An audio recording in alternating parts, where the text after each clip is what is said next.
Happy Pride Month! You ever really want a chicken sandwich, but you don't want to oppress your LGBTQ plus friends, family, or acquaintances? Well, do I have an episode for you.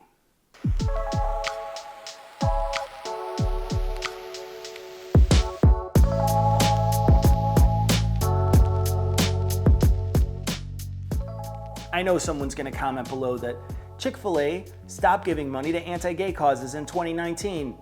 Well, they stopped giving to two specific anti-gay charities then, but really, they only stopped giving to these two charities that people called them on. They also are owned by someone that has said anti-gay things in the past. Quote, "I think we're inviting God's judgment on our nation when we shake our fist at him and we say we know better than God as to what constitutes a marriage." And quote, "We are very much supportive of the family, the biblical definition of the family unit. We intend to stay the course. We know that this might not be popular with everyone, but we want to thank the Lord. We live in a country where we can share our values and operate on biblical principles," end quote. So buy a chicken sandwich at that place, and that company might not be directly funding anti-gay activity, but the owner certainly has some strong feelings and probably a lot of dollars for that cause. And I guess this is a shame because a lot of people like this sandwich that Chic Fil A makes. It's a breaded chicken sandwich that lots of people claim is amazing. I wouldn't know because I never had one, but I wanted to see if there was something I could make on my own without the anti-gay middleman. So I started searching the internet and I found a couple of recipes, and I even found a Business Insider article that talks about how these chicken breast sandwiches are made. So I got to testing. Lots of people claim that the real secret was pickle juice. That you take pickle brine and you toss in some chicken, you let it marinate, and then you bread that and fry it.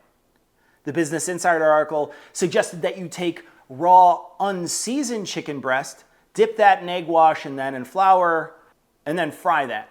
Now, when you dip it in the flour, you use a lot of your weight to press it down into the flour. Another suggestion was to double bread the chicken with the egg wash flour and then egg wash flour again to get their signature crust.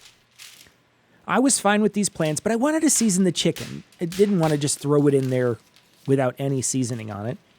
So I pounded the chicken breasts flat so they would cook evenly. And then I put one in pickle juice. Here's me pouring the pickle juice into a brine container and then sliding the chicken in there. The other two I seasoned with accent monosodium glutamate and salt. Now, according to pretty much every single recipe I saw, monosodium glutamate and powdered sugar are the two big secrets to this chicken. While the chicken brined and while my chicken dry brined, I decided to make my egg wash and my dredge. The dredge is 1 tablespoon of powdered sugar, 2 cups of flour, 1 tablespoon of salt, 1 tablespoon of paprika, 1 tablespoon of garlic powder, 1 teaspoon of cracked black pepper, 2 teaspoons of monosodium glutamate, I'm using accent, 1 teaspoon of onion powder, and 1/2 teaspoon of cayenne pepper. The egg wash is 2 eggs, 1/2 cup of buttermilk, salt, pepper, and monosodium glutamate. After an hour, the dry brine chicken is ready, and so is the pickle brined chicken. I pat the chicken that just dry brined dry with a paper towel, and then I pull out the chicken out of the chicken brine. Now, the acidity here is really changing the color and texture of this pickle chicken. Even before it cooks, it's denaturing the protein, so I am already not a fan. I pat this one dry too. I place the chicken in the wash, and then I dredge it.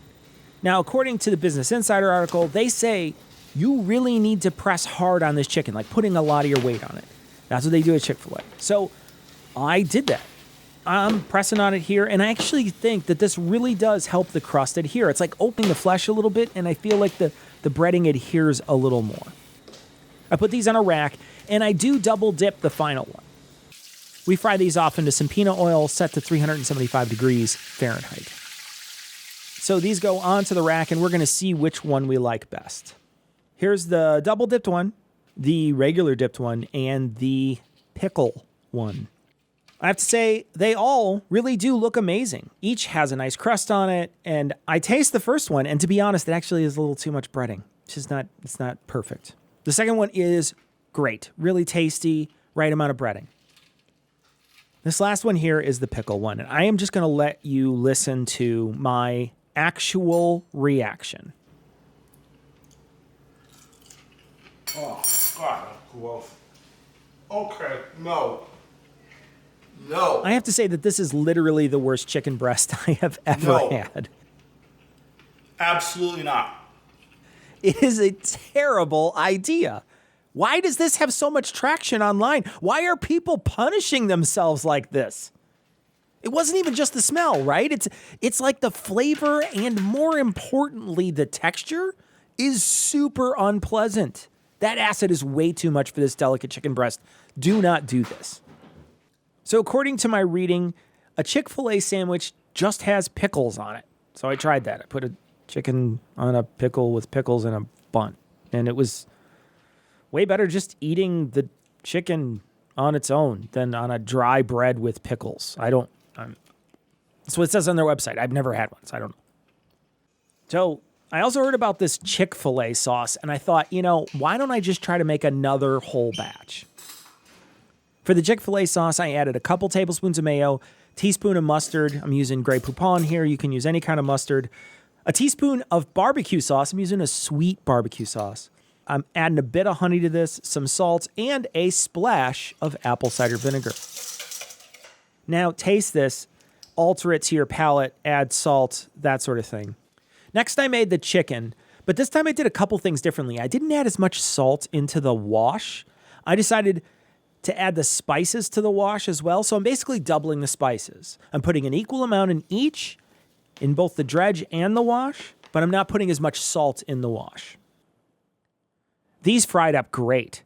So I put a little sauce over on the bread on both sides. I added lettuce, tomato, and this was amazing, really outstanding. The rest of this shot is literally me eating it over the cutting board. I do not even sit down. I just eat the whole sandwich. So I hope this scratches an itch for people that don't want to go out to Chick Fil A. I used a lot of their flavors and techniques to make a sandwich that I think could easily compete with the better chicken sandwiches that I've had.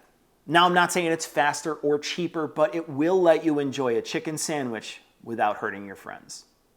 All right, that's going to wrap it up for this week on Season Liberally. Please like, share, subscribe, share this with your friends. Happy Pride. Catch you next time. Until then, season liberally.